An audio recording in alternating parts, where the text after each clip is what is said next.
कर्म भिन्न भिन्न होते हैं और तदनुसार मरने के बाद गतियां भी भिन्न भिन्न होती हैं।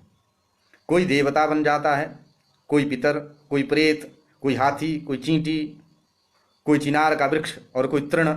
इस छोटे से पिंड से हाथी का पेट भर सकता है क्या? चींटी पर यह पिंड पड़े तो चींटी तो दम ही तोड़ देगी।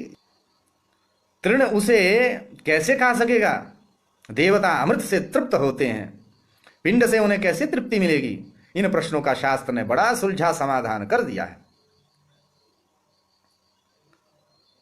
जैसे जो लोग देवलोक या पितृलोक में पहुंचते हैं, वे मंत्रों के द्वारा बुलाए जाने पर उन लोकों से तत्क्षण श्राद्ध देश में आ जाते हैं और निमंत्रित ब्राह्मणों की शरीर में सटकर भोजन कर लेते हैं।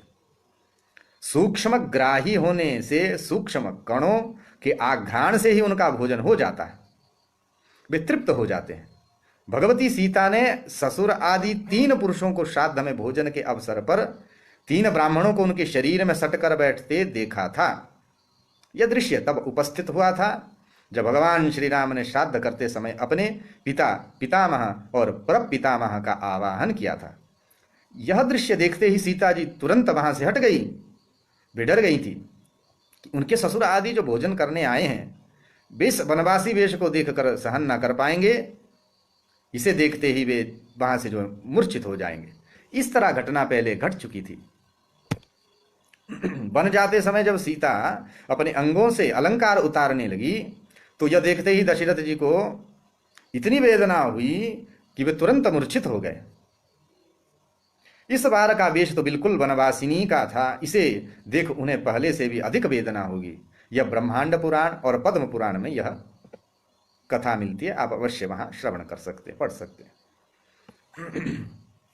दूसरा, पितरों में कर्मानुसार कुछ पितर देवलोक जाते हैं और कुछ पितृलोक। कर्मवश ये अंतरिक्ष में वायवीय शरीर धारण करके रहते हैं। अंतरिक्ष में रहने वाले इन पितरों को श्राद्ध काल आ गया है यह सुनकर ही तृप्ति हो जाती है।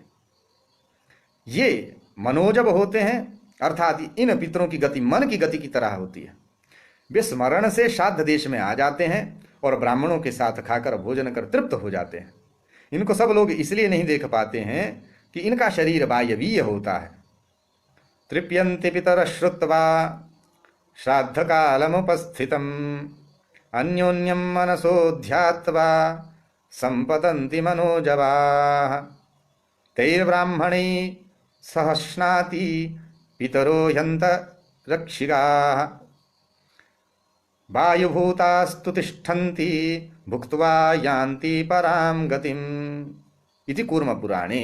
यह बात कूर्म पुराण में हमें बोध होती है।